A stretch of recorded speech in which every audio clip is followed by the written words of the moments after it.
The humbling art of choosing well. Starting a new relationship is hard, whether it's romantic, professional, or even a friendship. There's always that early hope, that wish that there's trust, the wish that I can trust them, and the uneasy truth that we don't really know who we're dealing with.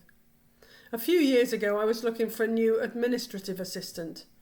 I can still feel the stretch that it required in me, sifting through the CVs and stories and then interview after interview. Over the 3 years, I started about 8 or 9 different people. Some simply weren't good enough and didn't have the skills that I needed. Some didn't have the attention to detail that I wanted in this job.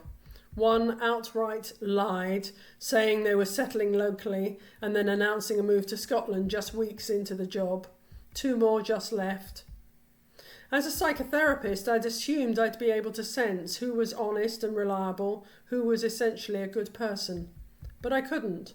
I got it wrong again and again, though finally I have found someone who is a really good fit for me and my organisation. Sharp, grounded, with a great attention to detail, and we rub along well enough together. I'm delighted with how it's worked out with him. It reminded me of a mental health placement I did in the early 1990s when I was training as a therapist. I spent 2 weeks every day at a residential facility for adults with severe and complex personality disorders. Most of the clients were court referred. I remember chatting to someone I assumed was a psychiatrist, and only later did I realise and learn that they were actually a patient with paranoid schizophrenia. It was a jolt. I realised then that I didn't have the superpower that I'd hoped for. That moment taught me humility. I don't always know. I don't always recognise the person who I can trust and who's being clear and straightforward with me. So if it's hard to find an assistant, how much more delicate is it to find a life partner? Before the internet, I used Lonely Hearts ads to search. I met hundreds and hundreds of men over several years. But eventually I met someone, my husband, William, and it's now 30 years since we got together, and mostly it's been a truly excellent match. And so that's why I say to people starting new relationships, don't give up, keep looking, persistence pays.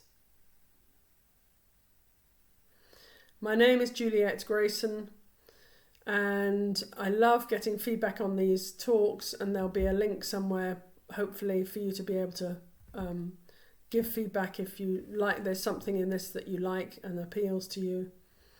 And please check out our website, www.therapyandcounselling.co.uk.